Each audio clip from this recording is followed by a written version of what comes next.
Let's meeting back to order at this time. As guess everyone in here mostly is aware, Richard had to go seek some medical attention. So we'll try to move on best we can with it. All right, our first order of business is the EVB roof engineer discussion. You go ahead, Sarah, with your presentation, whatever you like.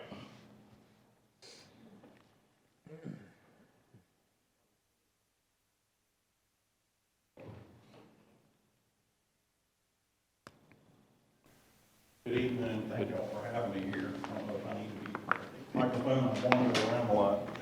I'm Dave Leeball with HDH Associates. We're an architectural engineering firm. I'm a PE registered roof consultant. And I looked at the school board office, the building, the roof, trying to address some concerns. I was asked to look at it and I was told y'all would like to replace the roof. Would like it doing a steep slope roof as opposed to a low slope. I'm an engineer, so I like to condense everything in a report very simple and to the point. So there's a lot of information on those 2 pages, and I'm here to answer questions that anybody has. But the first part of it was a site investigation. Walk the building, look at everything, we measure it, measure the heights, measure the slopes, look at all the conditions of it. And it kind of gives you the determination what you can do for roof replacement and what you can't. Your existing roof is a sprayed foam roof over top of probably a build-up roof, but I didn't cut the roof at this point.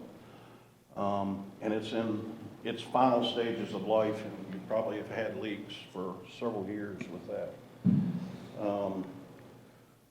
Look through some leak openings down below, and it looks like it's got wood framing and a plywood deck. Based on the measurements, the heights, and the slopes, we could probably do a 2 and 12 or a 3 and 12 slope roof, and I've got some sketches, drawings showing some of how that affects. Less than that, you really can't see a steep slope roof. It really is not going to help the appearance of the building, so it needs to be at least a 2 and 12 slope. 3 and 12, you're getting really close to the peak. The center portion has a wonderful slate roof, and we want to maintain that and try whatever we do to enhance that look or tie it in. The perimeter also has slate, and we look at that slope and try to tie it back in also. Part of it, and I didn't even mention it in the report, that I know you want the drive-through to go away, and that's a simple operation. So I kind of like, as an engineer, it's like, oh, I can make it go away and make it work without it there. So for doing a steep slope roof, everybody knows what trusses are. To run a truss and try to support from the exterior wall, it's not going to be cheap, but it can be done. And there's also a light gauge framing option, and that's one of the other pictures that I had in the report to give you an idea of it. It's a little less cost effective than a truss roof, but trying to look at options that may work.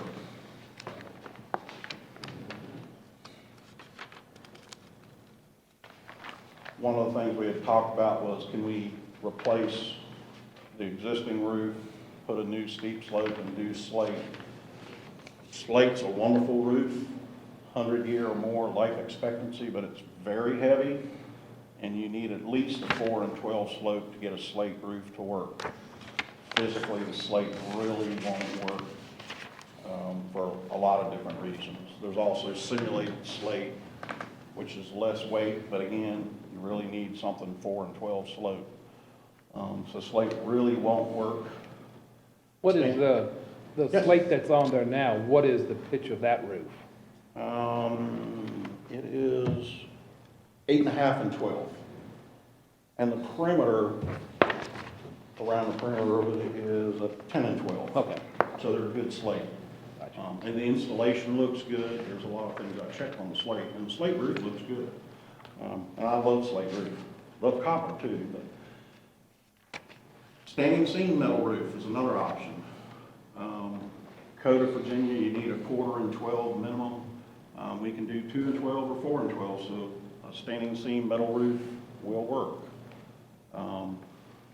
There's a lot of people that sell exposed fastener roofs, and they're selling them on homeowners' roofs all over Virginia. It's got an exposed fastener. It's a lower cost roofing system. The exposed fastener roof is really a farm roof, barn roof. In the right situations, they work. But generally, exposed fastener roof, you won't get a watertight warranty with it. So I would prefer, if we're looking, let's do a standing seam roof. And again, we can use either trusses or light gauge framing to do that. And I kind of just skipped over the price on the budget for the slate, but you know, you're looking at $700,000, and right now it's a year or more out before you even can get slate if you order it. It's mine. And it's very interesting to watch them cut the slate, but they actually take a block of slate and somebody's there with a hammer and a chisel and they split each piece of slate by hand. There's no machine that can do that. We're lucky because we've got Buckingham slate in Virginia, and it's probably one of the world's best slate, but it's still a year out or more to get it. Mr. Lau? Yes. If you could get closer to the microphone, we have some individuals online that are having a hard time hearing. Oh, I'm sorry. I to told you interrupt I wanted, should I sit down? That's fine. Probably, yeah. Well, I like to walk and talk, my problem. I'll try to sit still. Sorry to interrupt you. No. Anytime anybody got a question, interrupt. It doesn't hurt me at all. I'm sorry I wandered off the microphone. The standing seam roof, we can do 2 and 12, 4 and 12. It'll physically work. And you can get colors that will enhance or tie in with the slate look. So it's an option. You can get a 20-year watertight warranty and a 20 or 30-year color warranty to go with it. And again, we can use a light gauge framing or truss systems. I was also asked to look if we did asphalt. On the standing seam, if the finish starts to fade or do whatever, what is done, if anything, to paint it? You can. When I design one, I'm getting you at least a 20-year Right. watertight and a finish. About 2000, they changed in the manufacturing process and coating the roofs and painting them, and there was a lot of failures with the standing seam metal roof paints coming off. Gotcha. I'm doing 2 right now that we're power washing, cleaning everything, using a special primer that bonds what paint's left, and then we're doing a coating over top of it. And it's not a watertight issue, it's an aesthetics issue, but if you spend a lot of money on a standing seam roof, you want it to look good. Yeah. It's very important. Yeah. But they had an oops around 2000, and there was a lot of roofs that the paint's coming off, and it's a shame. But great question. Asphalt shingles, same thing. We need at least 2 and 12. And we can do 2 and 12 or 3 and 12 without a problem. You can pick different colors of shingles, make it work. To go away from a standing seam roof to a shingle roof, you have to deck it, so there's a little more cost involved with that than a standing seam metal roof. You can do standing seam roofs with a deck or without it, depends on the type of design. Again, we're getting a little more cost effective, but again, you're a shingle roof. We're still having some problems getting materials in the roofing industry right now. I've got roofs that I have designed a year and a half ago, and they're just getting materials right now. So, and it's all types of stuff in the construction world right now are that way, and the prices are still going up on everything. So I did this I forget when I did this one, in February, I think I sent it to you. I know there's been at least 2 or 3 price increases in roofing materials since February. So when we look at what you would like to do within these ranges, then I can work towards a better construction budget and design accordingly. But again, shingle roof is gonna be a little more cost-effective coming down on the list of expensive stuff. And you mentioned that it's not aesthetically blend with shingles wood and with the existing building. You can do some really nice shingles, but they still won't look like the slate, but we'll try to make it aesthetically. You're comparing it from the existing to Yes. what you would replace with. Yeah. Part of what I'm trying to do is with the slope on the perimeter of the slate, trying to follow that angle up and try to make a material that'll tie to it without making a drastic change in color or materials, but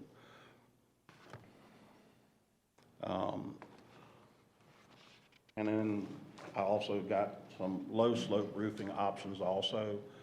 You know, I've heard a lot of comments over the years that a flat roof always leaks. Well, we call them low slope roof, not a flat, because they do have some slope in them. Even a steep slope roof can leak. It's all in the details. It's how it's designed, how it's installed, good contractors, good follow through. So I do a lot of roof designs for Virginia Tech, UVA, community colleges all over Virginia, and I do 30-year warranted 90 mil thick EPDM fully adhered. And you're gonna get at least 30 years out of that roof system. And it's watertight warranty for 30 years. We need to tear off all the way to the deck, put tapered insulation back, and then put an EPDM or a single ply roof over top of that. EPDM is a little bit more cost than some of the other single plies, but get great serviceability out of it, which is good value for your money. And again, we're not having to put any framing to get slope to the roof. We can do it with insulation, add more R value. And then you can also do like a 20-year, 60 mil TPO is another version of a single ply. A little more cost effective than an EPDM, but if we go that direction, I would prefer a EPDM over a TPO, but those just give you some idea of options of where you could possibly go. For the unenlightened, what's EPDM and TPO mean? EPDM basically, your valve stem on a car tire is a manufactured rubber, and it's got ultraviolet protection built into it, so it's a manufactured EPDM rubber. A TPO is another type, but it's almost like a shower curtain, but really thick, 60 mil. The difference between those two, the TPO, you actually heat weld all the seams. The EPDM, we glue them with double back seam tapes. So different installation practices, but I feel that you have a much more durable, sustainable roof with an EPDM over a TPO. But looking through the options that we had talked about in the beginning, these are kind of the directions that which you have to look at it. All right, how do I advance the slide a couple? Or do y'all want to go one more, please? There you go.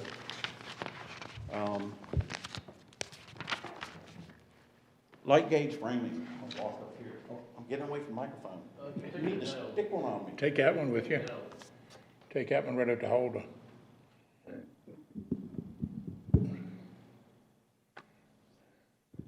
It's turned on. Hello? Yep. Very good. So what I'm trying to show on this drawing, you show the framing down below, which is the darker picture. That would be the existing deck. Then you see, should have brought a pointer with me, I never thought about that. Right here is part of where you're starting the light gauge framing.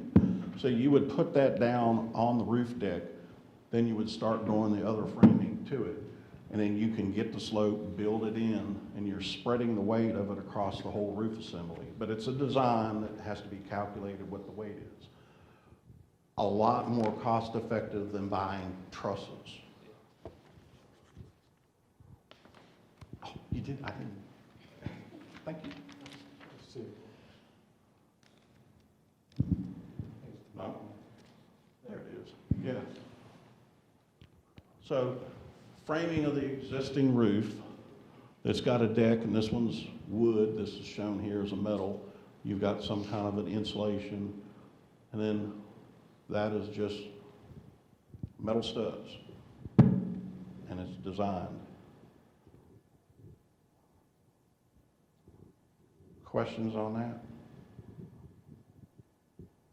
Everybody's looking at me like I'm, No. no? Is Yes. the framing system, is that going to be tapered? The top will be tapered, the bottom will be laying on the existing roof, but code requires us to cut the deck, or cut the existing roof and put it on the deck. Gotcha. So you can lay the studs, and then you stick the verticals, you run the other ones over top of it, and now you've got a slope roof. Okay. And it's a lot more cost effective than buying trusses. Truss work. What gauge metal? It depends, it would be a calculation, but it could be a 20 gauge, something like that, but, yeah. And there are engineered systems also, so I would go to a manufacturer that does that, and we'll look at the loads. We don't have a big snow load here. When we get closer to where I am, Southwest Virginia, that has a big impact on it. Out So, of curiosity, metal studs in a 2x4 metal studs in a house, what gauge are they generally? it could be a 20 Engineered. gauge, 16, 18, Okay. 20. It's a whole system that you calculate, but Just wanted to get some idea of what it was in Yeah. relation. no, but it's a very cost-effective way to do it. Trusses are easy. You've got to determine, do you want to just load them on the outside edges of the wall? Then we got to do calculations. We may have to add more supports to the walls and do buttresses. This helps a lot of that. So, next slide, please. This is pretty cool. There's your building. We drew it, measured it all. We've got the dimensions on it. So there's your slate roof, the high part. Around the perimeter is slate. We've got an antenna, and there's a few things on top of the roof that we'll have to move. When you put a steep slope roof, we got to come back and ventilate it. Any vent pipes and stuff, we got to go through the roof. Any mechanical, which there's not. We need to access, and then we also need lights in it. And then work with the building officials if we need to have any smoke detectors or anything like that, but it's all part of that design. So. 3 and 12, looks good, that's the next page. But look how close we're getting to the top of this slate. We're gonna end up covering up a lot of the slate that's on that other roof at a 3 and 12.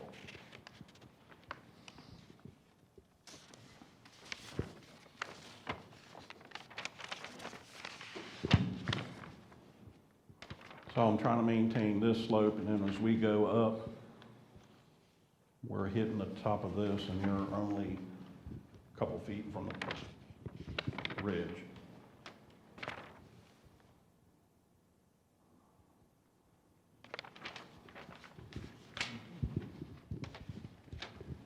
And 2 and 12, we come down a little lower below the window there. And we're impacting the sides of this. So that line there will be covering up part of the existing slate. And we'll remove them and salvage them and keep them for future use and repairs, but yes. The very piece over the main front doors, you're talking about keeping the slate there, is that Yes, right? oh, yes. Okay. I just want to make sure, way I gathered the way you were saying it. No, absolutely. That's really nice roofing. And around the perimeter, there's slate all the way around the perimeter, but I'd like to keep that too. Slate is a great roof, and we'd like to reuse it anywhere we can. Sure. So on the roof, when we drop to 2 and 12, it doesn't come quite as high on the peak. So you still maintain a lot of the visual of the existing slate. And what we're talking about, 2 and 12, you're hitting here. If it's 3 and 12, you would be up, and you're coming down here more. And that would be if we have metal roof coming to the peak here. And I'm sorry, this is a lot of new stuff to throw at people, but how it looks is really important in addition to what it costs.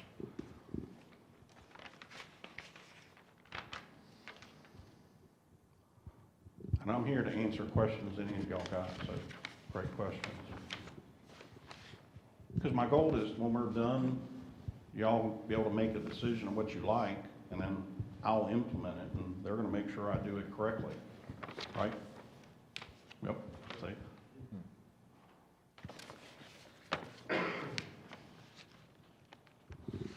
Questions on that?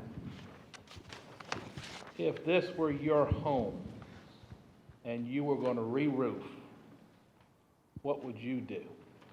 Looking at your budget and stuff like that, there is a budget factor, Yes. but you talked aesthetically blending, what would you do? If it was my house, I would do a low slope roof. I know I can make it drain, I know I can make it watertight, and you'll have the same look you have right now. And it's a nice looking building. If we could do it all in slate, that would be wonderful. Yeah. And I've done slate projects, and they are wonderful when you can do it. I redid the Wyoming State Capitol, and we did it in 20-ounce standing seam copper. And it is a wonderful looking roof. Yeah, I can't afford copper. yeah. I'm surprised people haven't started stealing copper roofs yet. Yes, not yet, but, and then the last slide I have, and that's the drawing that I have out here, and it's 2 and 12 slope, trying to show you what it would look like if we did standing seam on these pieces, tying back into the other one. If you did the low slope roof, what kind of pitch would you have? And how would it compare to what the existing, 1/4 and 12. so it's a real Yes. low pitch? Yes, it's a very low slope. We don't like to call it flat, but that's what everybody calls it. So where would that show on the existing, This Like part here would disappear, you wouldn't see it, all right? because it's what you have now. What you have is probably a build-up roof that somebody's done spray foam, and it gets you by for a couple of years, but not for very long. EPDM was actually designed for water tanks, water holding areas, used in landfills. You could make a pond out of it, and it works great for pond liners.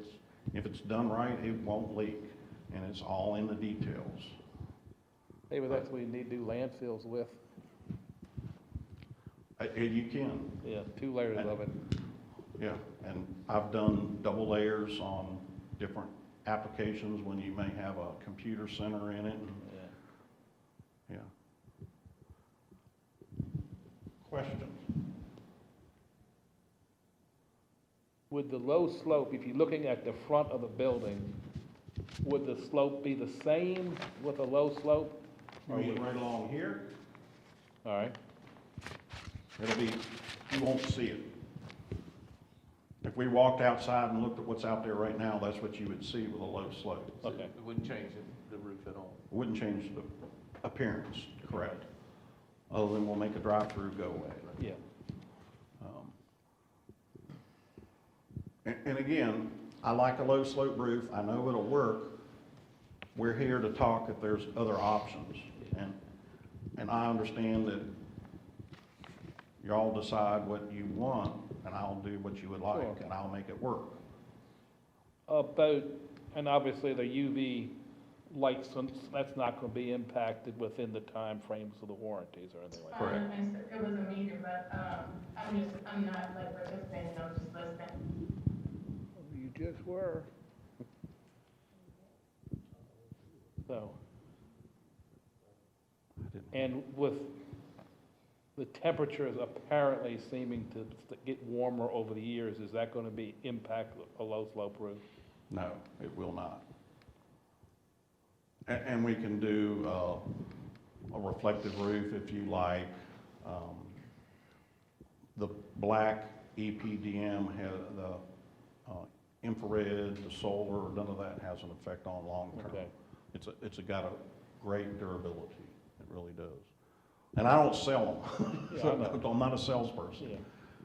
I just design what I like. I like to be able to sleep at night, so when I design something, I like to make sure it works and everybody be happy.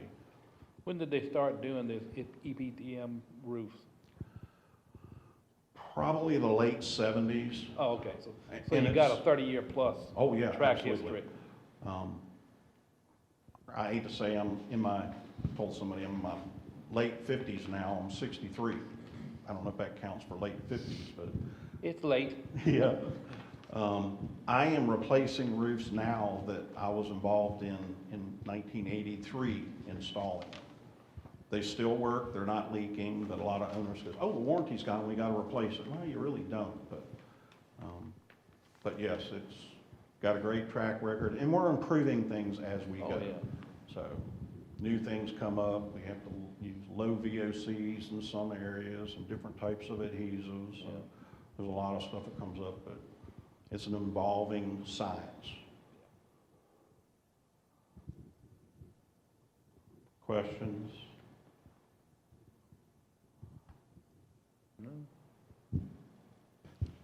I see on the metal roof, standing seam metal roof, this provides 20 to 30-year finish warranty. Yes. I thought most metal roofs were longer than that now. They will last longer than that, but that's a color warranty from the manufacturer. Because you'll get chalking, it'll change. A green and a blue roof won't stay green and blue really long, but they'll give you a warranty that it'll stay within a certain range for 20 or 30 years, depending on what I spec, what you want to pay for. If you go to a copper roof, then it'll turn a patina and it'll eventually turn a green color and it'll be like that for 100 years.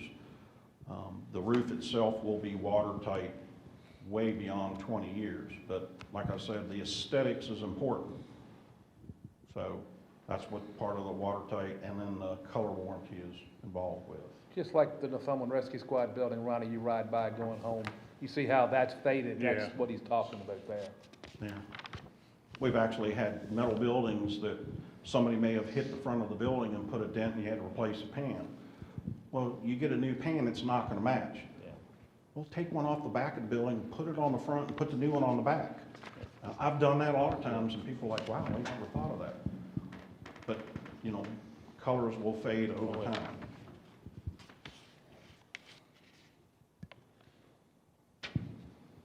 And I know I'm skipping some of the information. There's a lot of information behind those little dots and a line behind them.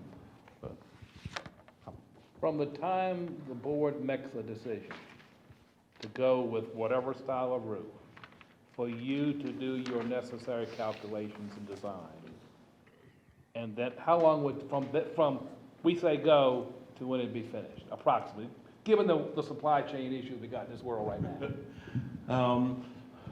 I need to go back and I'll need to core cut the roof and do some final stuff for structure. Give me 30 days and then we'll be ready to advertise and bid the work. Generally, a contract takes 30 days to get a signed contract, and it depends on procurement Yeah, for the county. And then the contractor will order material, and it can take 30 days, or depending on the material, I've been waiting on some projects for a year and a half. I'm trying to design around those issues Yeah. also, to try to make it go faster, but I think some contractors are using that for an excuse why, oh, I'll get to it next year. well, as long as the contract price doesn't change, that's their problem. And I'm dealing with that right now. If I was a contractor and I went to bid on a roofing job, the manufacturers tell the roofers, we'll give you a price estimate. You'll get the final price the day the material ships. Well, they've already bid it. Yeah. So it's tough to deal with the escalation price, and I'm fighting that with a lot of projects right now. From the time the materials are on site, let's put it that way, how long should this actual construction take?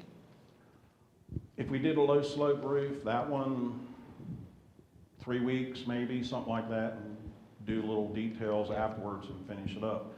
The light gauge framing or trusses are gonna take longer time period. The light gauge, we actually have to cut the roof and put it on the deck. So then we have to worry about weather, because I don't want to leak while it's exposed, and that can happen. So you have to plan and schedule out the work appropriately. But that takes a longer process. But it's something that could still be done in 30 days, thereabouts. Which of these types of roofs has the least leak potential during construction? The low slopes will.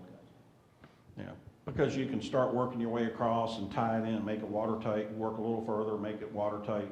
The others, you're gonna have to do some deconstruction to be able to start the construction. But yes, I don't like having a roof leak while we're under construction.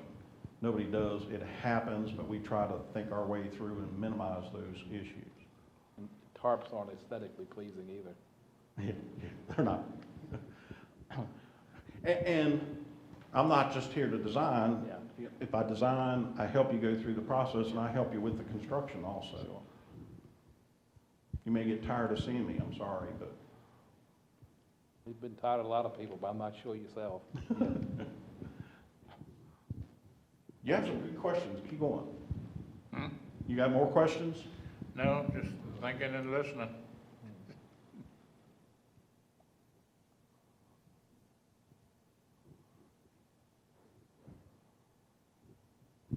And you would help with the bid specs on how to do that. Oh, absolutely. Work with them, find out what you have for procurement requirements, what you have for front end. I produce the drawings, the specifications. We do a pre-bid meeting, meet with potential roofing contractors. I don't work for any roofing contractors, but I have a lot of good roofing contractors that will follow me and bid my work, and I'll bring them over, and we like to have locals if we have good local contractors. Who locally, and locally is, I guess, a very, you can expand as much as, who does the low slope roofs around here that are local? Richmond, Richmond, Fredericksburg's kind of a little bit of a draw. Triangle, Yeah. Tidewater, yeah. I've got roofing contractor out of North Carolina that bids a lot of my work. They do work nationwide, and they do really good work, and they do work fast, and if they want a job, they're really low. And I know they good, and I've got several roofing contractors like that that know what I expect. It's a known to them. I try to be fair to all parties, so they like to bid my work and do my work, and I enjoy seeing them. Gotcha. But we'll work further and find out what you've got local and any involvement. Anytime you can take money in the community and keep it in the community, it's good. Yep. So.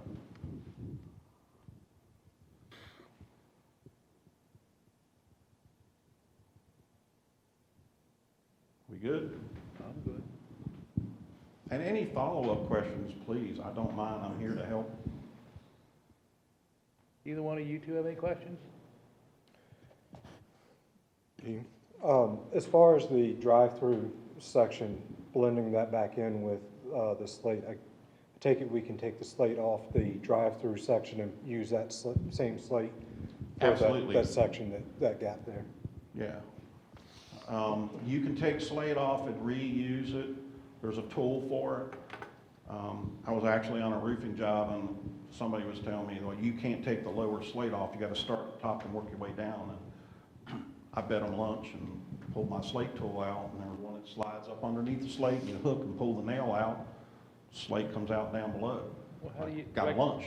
Well, how else do you, like, if you have you're doing some work for shingles, you gotta remove, you don't start at the top and come down? Well, yeah, but slate's a different. It's a material, but still. Yeah, but no, we can salvage, and that slate, we may lose 10% taking it off if they take their time, but yes, you got more than enough slate to blend that area back in. That's easy, yes. Yeah, I kind of just glossed over that because to me, it's not a question. We can do that. The demo, I could do it probably with my pickup truck in a few hours. I'm good at demo. Is it gonna be too heavy for your truck, though? Yeah.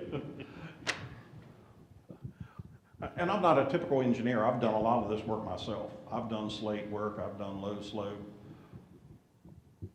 shingles. I don't want to make a living doing any of that, but I can do it. You're not an academic architect. No, and I'm an engineer. Yeah, engineer, excuse me. Yeah, you know, and we had two architects that worked with us. One of them was a young lady, and she had great constructability. I don't know how she got that ability, but you need to be able to design and draw something you can build. The other one really didn't have a clue. He could make some pretty drawings, but they didn't always work. We had to fix them before they went out. But constructability is very important. It really is.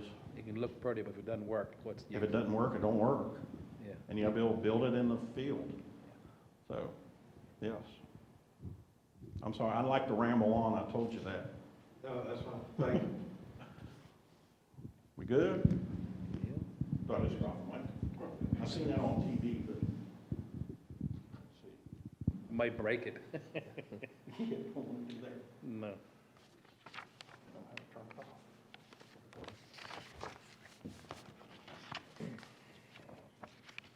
Any other questions? No, I'm good. Thank you, sir. Thank you. Thank you very much. And we'll be in touch. Thank y'all. Thank you. Have a nice trip back. Yeah, it's a short drive. Yeah. I might have to get something back to somebody. Yeah. Thanks, sir. Appreciate it.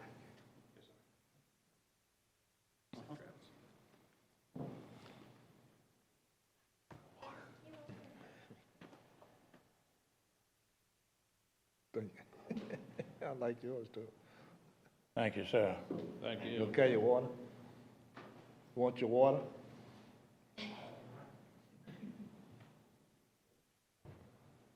Drive safe.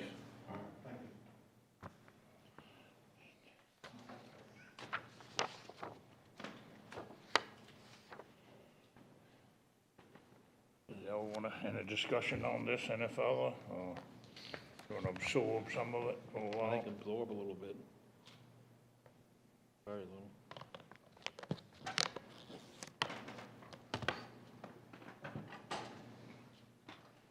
All righty, I guess. About 10 minutes be enough for your closed session, you won't wait? We should be able to do that if you want to do the closed meeting real quick. We should be able to Knock that out? Just move get that. forward. All right, you want to read a motion? Need the board to convene into closed meeting pursuant to Virginia Freedom of Information Act, Section 2.2, 3711A1 for the discussion and consideration of personnel matters, and 2.2, 3711A29, discussion of the award of a public contract involving expenditure of public funds, including interviews of bidders or offers, and discussion of the terms or scope of such contract, where discussion in open session would adversely affect the bargaining position or negotiating strategy of the public body.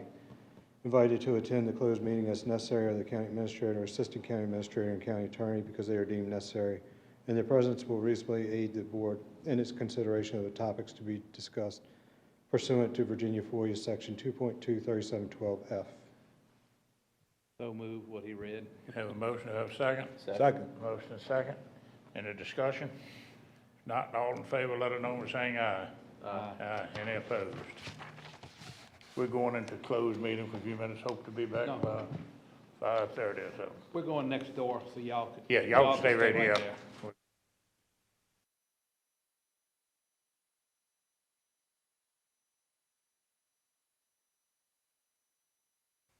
Board at this time, and welcome Mr. Scott Garber here with Virginia Fire Services to make a presentation on their study. Yes, sir. Thank you, Vice Chairman Jett and members of the board and. Excuse me. I'm sorry to interrupt you. We got to come out of closed meeting first. Oh, yeah. We got to come out of closed meeting That's right. first. Oh, excuse me. Want to get home by the IC. All right, I'll entertain a motion to come out of closed meeting. So Second, motion second. Second. Any discussion? Not all in favor, let it know by saying aye. Aye. Any opposed? Now, read the other motion. Yeah, motion for the Board of Supervisors to return to public meeting and certify by roll call vote that only public business matters lawfully exempted from open meeting requirements by Virginia Freedom of Information Act and as were identified in the motion convening the closed meeting were heard, discussed, or considered during the closed meeting. I move that we do Move what he that. said. Second. Motion and second, any discussion? Roll call vote. Mr. Long? Jimmy? Aye. And I vote aye. All right, sorry to interrupt you. No, you're fine. Let me make one other statement too before you. Please, go right If ahead. any of y'all that don't know, weren't here earlier, reason Richard's not here, he had a little episode, Wes, good way to put it. They transported him to the hospital a while ago, he was having trouble breathing and little chest pains. He was here, but then we had to get going. All right, thank you. Yes, sir, thank you. So back in September of 2021, several members of our Virginia Fire Services Board came here to Northumberland County and spent pretty much a whole day here and with your board that evening to do a fire and EMS study, and that was back in September of 2021. You can go ahead and go to the first slide.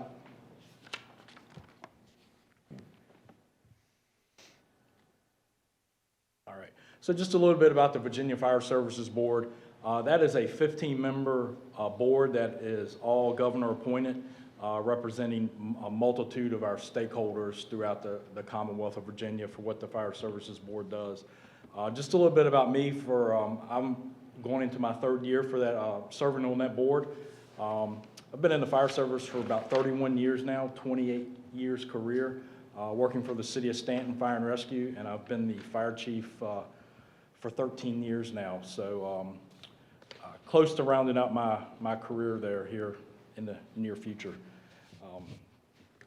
So with part of one of the things that the Virginia Fire Services Board does, as well as working with our training component, the Virginia Department of Fire Programs that many of you are familiar with, we do these fire board studies to aid localities in coordinating and providing emergency services.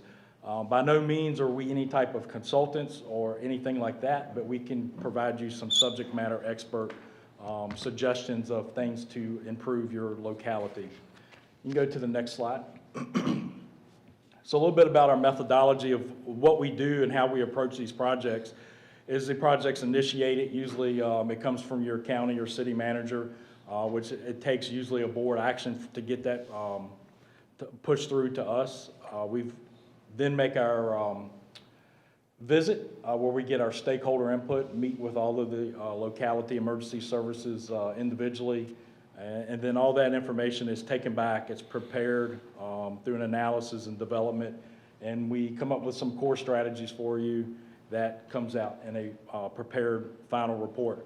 Sometimes these reports go very well, sometimes they don't go so well. Sometimes people hear things they don't want to say. Very simply, I can sum it up. Most people are either mad, sad, or glad. So you're going to be one of those three by the end of tonight. Please don't throw anything at me. So I'm here on my own coordinates. One disclaimer is that this recommendation is authorized through the Virginia Code 9.1-203.A.4 and is not to be construed as any legal advice or a binding recommendation for what we have for you. You can go to the next slide, please. And at any time, if you all have any questions, just feel free to let me know or anything. The report structure, very simply, that should be available to everybody. It's about a 30-couple page document. If you need to find a copy of it, I'm sure you all have that, but it's available on the Virginia Department of Fire Programs website as well. That's organized into 5 working themes that we work with when we do any of these. We look at organizational development, communication, training, budget and administration, and delivery of services. The report is intended to provide guidance for you all and its fire and rescue stakeholders and an opportunity to build on what is working well and make improvement to that. You can go ahead and go to the next slide. This PowerPoint, at the top, you see organizational development. It's referencing page 9. That is page 9 out of the full 30-page report. So in the future, when you take this document and you want to go back and cross-reference, that's an easy way to do that. I tried to do that all the way through this presentation. So some of the findings that we found involving organizational development was communications was mentioned by each organization. that we sat down and met with, which was all of your organizations, your fire and EMS organizations, outlining various problems caused to the lack of communication within those organizations themselves. Each fire and volunteer EMS service operates independently and without any type of countywide standards. And these will be broadened here in the next couple of pages. The volunteer organization operates from a 6A to 6P and run mostly basic life support calls, and the county has 2 paid career units that run all advanced life support calls for the county 24/7. And that's how that was, Mr. Packett, is that how it's still operating as today? That was one thing we wanted to clarify. You can go to the next page. Under that organizational development, one thing that we came up with was a strategic plan and unified vision that Northumberland County's government and emergency services should adopt and implement a strategic plan for its fire and EMS services to be able to improve its performance and efficiency. And you can see that's referenced as on being page 10 of the full study. Accountability practices. You should look about adopting a single operating procedure or guideline, depending on if you want to call them SOPs or SOGs. We do not recommend either way. Everybody has their own preference on how that should be worded. For all your fire and EMS organizations within that accountability system. And these 2 things are usually pretty common things that we run into. Your emergency medical services should maybe change your EMS model to where the EMS agency is an umbrella agency. Basically, all your volunteer EMS agencies would be an umbrella agency within your county EMS agency. And that would, I think, make things a little bit more streamlined and operate a little bit more efficiently for you. You can go to the next slide. Under the communications, is referenced to being on page 13. Some of the findings we found were the lack of proactive steps to ensure communications to citizens and coordinating emergency service stakeholders. With that being needed improvement for communications among the volunteer organizations. So not just communication internally, but externally to your stakeholders, being your citizens and things like that. A multitude of things that can be done to assist with that. And that would be on the next, you can go to the next slide. So that interdepartment communication, consider hosting a strategic communication session with a mediator.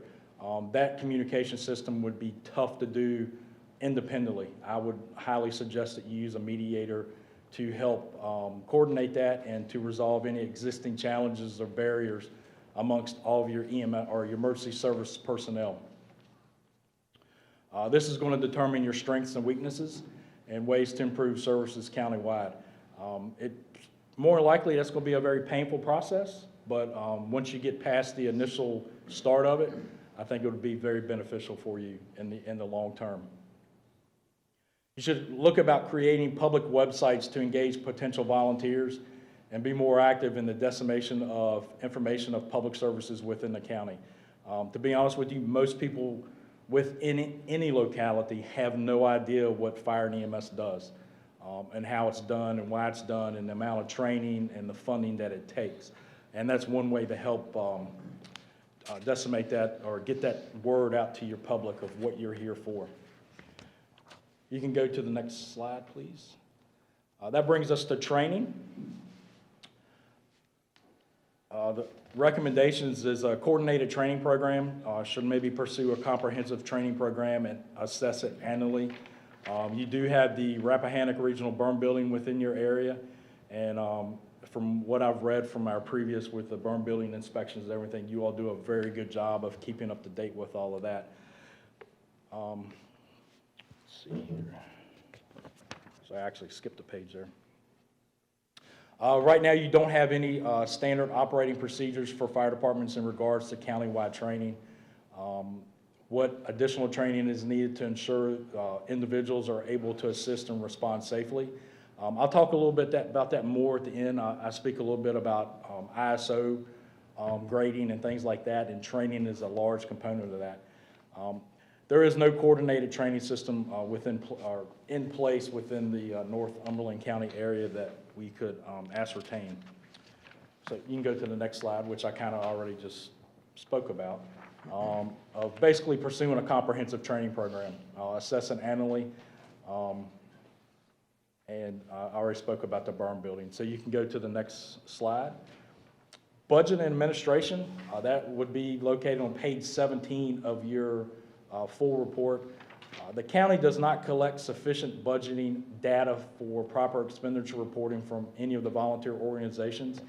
That is something that we would highly recommend that you do, just as more so for your protection of the funds that are being used out there.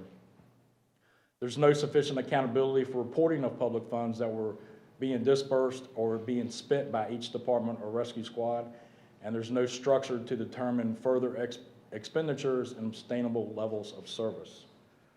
You can go to the next slide.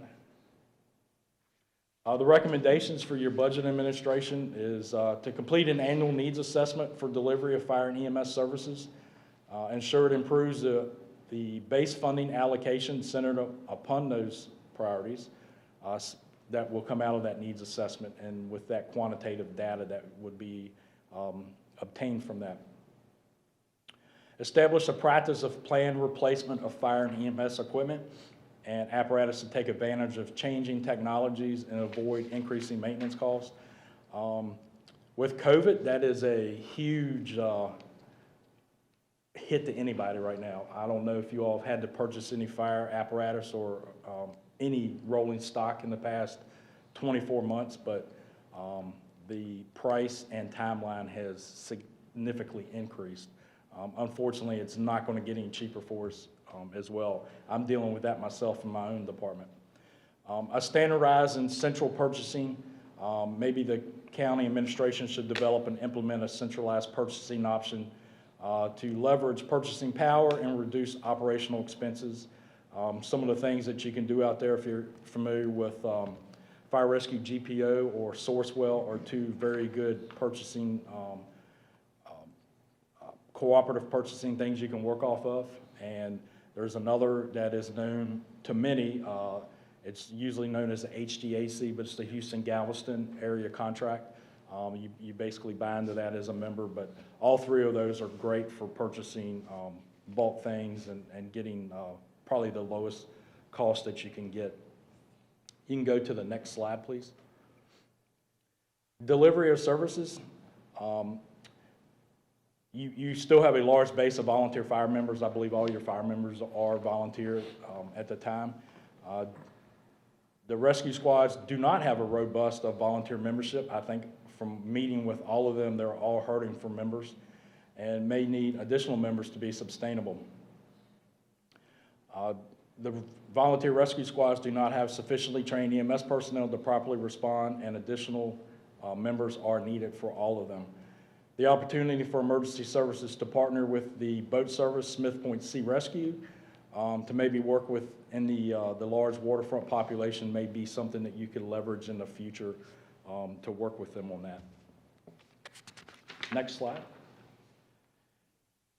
Along with your delivery of services, emergency medical service, we've kind of talked about the Smith Point Sea Rescue already. I pointed that out. Utilize EMS run data. I believe when we were here, most everybody was using ImageTrend or ESO. Work with your CAD system, your 911 computer-aided dispatch system, to study and evaluate the best options for staffing locations of your career personnel. I think as of now, they're still all centered here. At least that's what it was when we were here doing our study. So you may want to have to maybe disperse those out a little bit. Recruitment and retention. So identify the needs for volunteer fire and rescue personnel to meet your service demands and citizen expectations.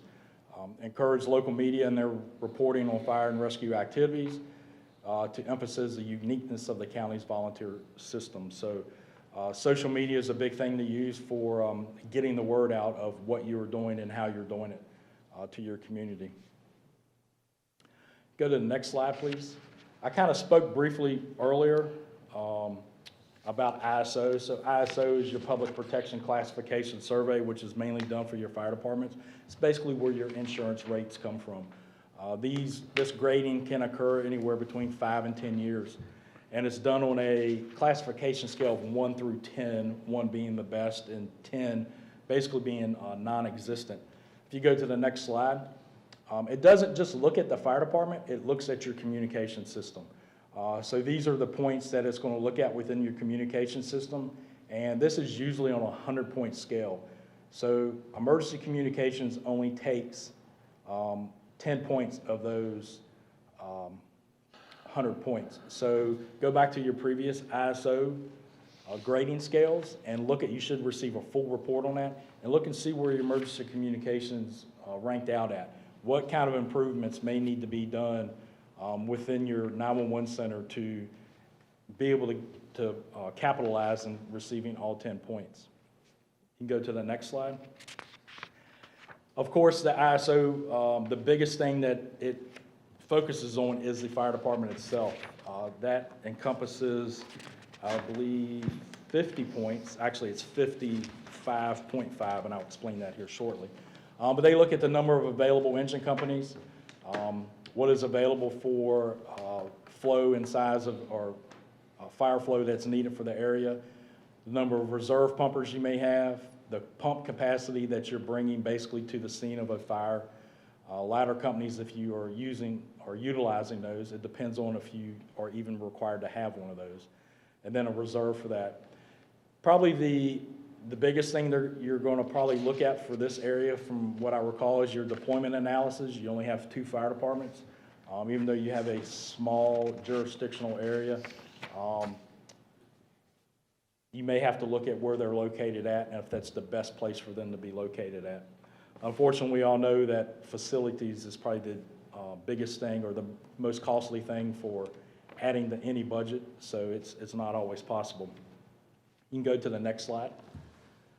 The next thing brings us to personnel. There is a required number of personnel that is required. ISO is a little bit different. I would also recommend to looking at NFPA 1720 for your area. There is actually a response chart that talks about square mileage, population per square mile, response times, and things like that.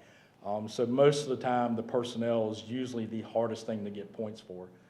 Training, personally, I think the training is what I call low-hanging fruit. It's easy to do. There's no reason that our personnel shouldn't be trained to their highest capability, and a lot of it is in how you document that. And if you have the right person from ISO with you, they kind of teach you how to work around and to make things the best for you. And then operational, basically your SOPs, we've already talked about that enough throughout the report, and those points for that. You can go to the next slide. The next part, 40 points, is all off of your water supply system.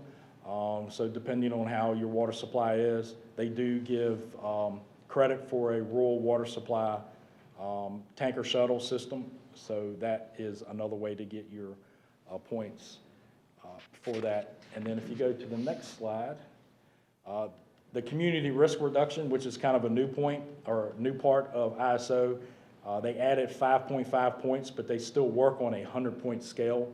But your total survey now is up to 105.5 points. So some community risk reduction things you can do whenever you have public events. Very simply, do some public fire education, things like that is a way to get those points. You can go to the next slide. This brings us to our conclusion. All the members of Northumberland County Emergency Services have a tremendous pride. We saw that throughout this county, everywhere we went, for what they do, the community that they serve and that they live in. This is something that should not go unrecognized. It should be celebrated and built upon, and we really wanted to point that out. The collaboration and cooperation from all of Northumberland's emergency services when we were here was great, was very vital for how this report came out, and it's also a vital piece to the success of enacting these recommendations that we're pushing out to you all as well. A strong communication outreach program to show that improvement and changes within services will always increase your community involvement, and the strategic plan that is agreed upon by all parties will aid in envisioning the path forward for the future of what you have here for your emergency services. We wouldn't be able to do this if we didn't thank everybody that was involved. You all, the Northumberland County Board of Supervisors, Mr. Tadlock for his cooperation, Mr. Packett for taking care of us when we were here, both of your volunteer fire departments and then your 4 rescue squads here within the county. Very good job and very, very helpful for us when we were here. That concludes the presentation that I have for you, and I'd be happy to take any questions that I hope I can answer for you. Board members have any questions to start with? How many of these type studies have you participated in? I've done about 6. All right. In those, have you been participated in when you have a county organization, fire or rescue, but you still have the volunteer organization? Do you have any examples of how that has worked there versus like what you're proposing for us? I don't want to reinvent the wheel if I don't have to. We just did one for Montgomery County, Virginia, that was very, very similar to this one, very similar county. There is a county, and I do not know the name of it, I was not on that study, that is near here, that had a study, and they have almost followed every single recommendation. And that actually came up when we were here visiting and meeting, but I do not recall the county. Somebody in one of the meetings actually works there or participated somehow or another. I don't know who or what, but like I said, I don't even know the name of the county. Most of these, they're taken very seriously and followed at the best they can. Obviously, there's budget implications. We know that for all of them. And there have been some that have just been thrown into the trash and never revisited after that. As you know, there's no fee for this. If this is very high level survey or recommendations, if you want to get down in the weeds, that's where you have to bring in a consulting company that are retired subject matter experts, and there are plenty of them out there, and they usually come with a pretty price tag to them as well. If you want to get that far down into the weeds, that's where that would be your next step. I don't think you have to do that. It just depends on what you want to do with this and take it from here. I know one concern will be a centralized organization under the county umbrella, because obviously the agencies represented here have decades and decades of service as an independent entity on themselves. And you know how we are a free country, so there are some issues there. I understand. I deal with that, excuse me, I don't deal with it, but it's dealt with in the county where I'm from. Yeah. And it has, fire and EMS wise, it's about 25 organizations. And they have brought that all under one county umbrella with a county-wide systems chief. That's Augusta? Yes, that is correct. That's what I thought a Stanton was in Augusta, so, yeah. Any other questions? What about one OMD, given that there's the 2 hospital systems, RGH, which is a bond core Right. system, and VCU Tappahannock, which is under VCU.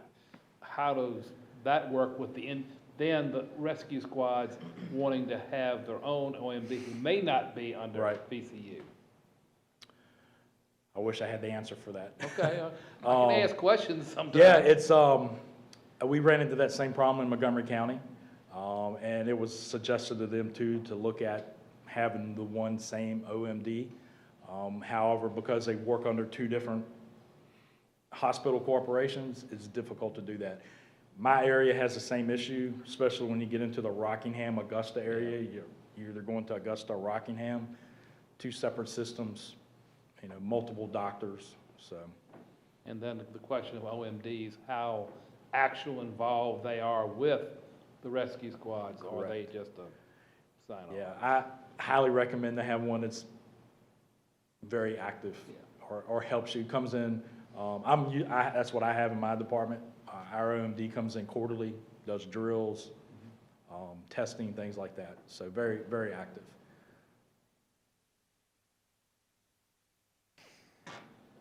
Jimmy, you have any questions? I don't have any questions. I would just like to see our agencies within the county, let us know what they would like to get out of this. I know bringing them together and letting them take part in anything that the county is gonna offer is very important to have their input. I'm a firm believer that we do need countywide SOPs for fire and EMS. We got two good fire departments and we got a wonderful EMS system, but we need to do everything we can to make sure we maintain it and keep it going. I'd just like to hear input from fire and EMS in the county and see what they'd like to get out of this and what we can do to assist them. Jim, you have any questions? No, I agree with Jim. I think we need to, let the departments hear what they have to say and then move from that. You mentioned a mediator. Is there anybody that you know of who've done mediation for situations like this? I mean, if somebody has experience working with fire, EMS, localities, it'd be nice to know who that might be too.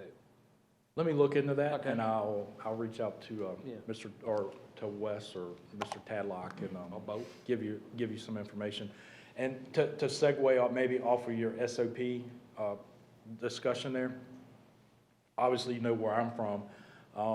We have not only done SOPs within my locality, it is spread to the county. We're now, I don't know what your surrounding counties or what they may use, but maybe if they don't have anything, maybe you can be the leader on that. We're to the point now that we have 5 jurisdictions from where I'm at, 2 counties and 3 cities that operate off of the same set of standard operating guidelines. So I can go into the city of Harrisonburg, which is 30 minutes north of me for a major incident, and they're doing what my department does every single day. And you referenced the standards of excellence to the EMS. And that is a good tool to use to see where your EMS department's at with Correct. policy. Yeah, I didn't have that in the presentation, but that is in the full report. But that's like an accreditation Yeah. True. process. And once they go through that and they earn that, it's no doubt they're where they need to be. Right. And your ISO for their fire departments is And that's very, the very same. similar, very similar to that. You all were not the first, we discussed it, but now we ask for those ISO reports to be sent to us before we even go into the community, because it gives me a lot of information. I can very quickly look at that grading scale and look at where, I can tell you where the weak parts are and where the strong points are, and then we can narrow down of what we need to do to fix that. So we talked about it, but we didn't actually get the reports from the 2 departments here before we came here. That's something new we have just started doing. And we've got creative people here in the county. I mean, we got one fire department that's working on getting a boat. Another fire department's got a dive team, and I believe we got drones. And they're doing a lot with what I consider very little. few people. And, I would say we are all doing that. yeah, and we gotta do what we can to help. Scott, would you take some questions from some of our viewers here, if they have Sure. any? Yeah. Any of y'all want to start? Philip, do you have any questions or comments? No, I'm good. For now. David? Wes? You're in Mid-County? Callio? What is here, Northumberland, is it? No. Guess not, then you must answer their questions. I hope. No, thank you. I know it's a lot of information to digest, and some of it's hard to swallow sometimes, but we got to get over that hump and Yep. do what's best. Well, you mentioned about a regional SOPs like you, and unfortunately, the locality here, not from our localities, but Kilmarnock had a major fire incident, and you had fire and EMS, fire agencies going there, and then that Tappahannock one that you just Correct. went by on the way down, those are some examples for Right. them. And obviously, mass casualties, knock on wood, we never have one that we all fear of the school scenario, but there are situations like the prison in Haynesville, which you rode by, had a major overdose, like 9 or 10, so that required a mass casualty EMS Correct. response. So you can have it. So, I mean, there are some benefits to a regional program in terms of either fire and Absolutely. other. And I don't know what your neighboring counties may have. It may be, make that phone call. Somebody has already done what you want to do, don't reinvent the wheel. You just got to talk to the right people. I think you will find, at least in the northern neck, it's been everybody going their own way.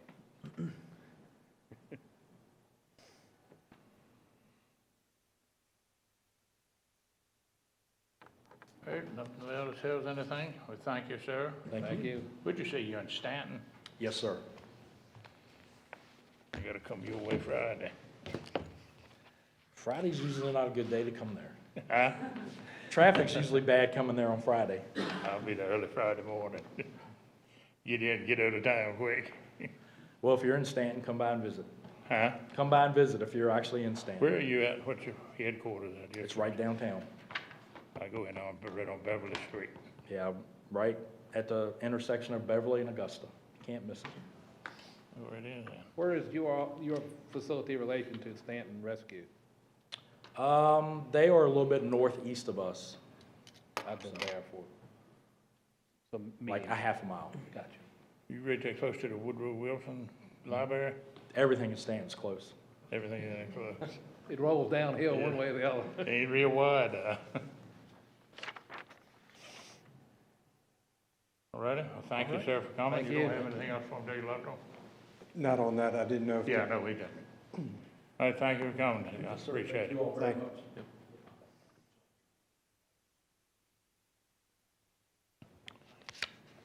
All right, our next thing is Sheriff's Department. Tough Books quote. Yes, Mr. Chairman, that was an item that came in this afternoon, and Mr. Headley may be able to expand on some of that if you all have any specific questions, but that was budgeted for this year, and that is the only quote or estimate that you would be able to get regarding that. Is that correct? That's right. Okay. I just found out today that if we wait more than about 2 weeks, the price is going to go up 30%.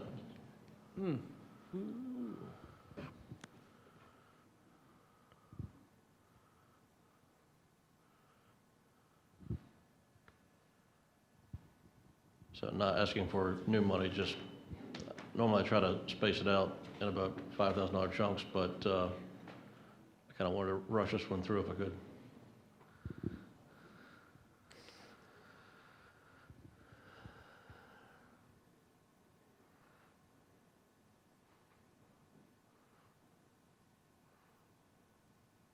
Would you need action on this from us? If we want. I would, since it's such a large amount, I would just get, the monies are there, I just was looking to get approval from the board to move forward with that. You want a motion to have that? Yes, sir. So moved. Second. Got a motion and a second, any discussion? Not all in favor of the motion, let it know by saying aye. Aye. Aye. Any opposed? So carried. Is that all we have for that? For that, yes, sir. Randy, what else you got? I didn't know if the board wanted to take action on at least two of the items related to the closed meeting. The first one is pertaining to the engineer on retainer, selection of Rob Mangrum, engineering. So moved. Second. Motion and second, any discussion? Not all in favor, let it know by saying aye. Aye. Any opposed? And I don't know if the board wishes to take action on the Economic Development Director position tonight. I'm ready to go ahead and move forward. I would move that we offer the contract to Mr. Bullard. Second. You make a motion? Yes, sir. Yeah, second. Motion and second. All in the discussion? And that be within the parameters of the price that we got in the budget. No further discussion, all in favor, let it know by saying aye. Aye. Any opposed? So carried. That's all I have. All right, does any board members have anything else? Any reason to remain open? I don't know of any reason. If anything should pop up and we need a meeting, we can call it one. I move that we close the Adjourn? July meeting. Second.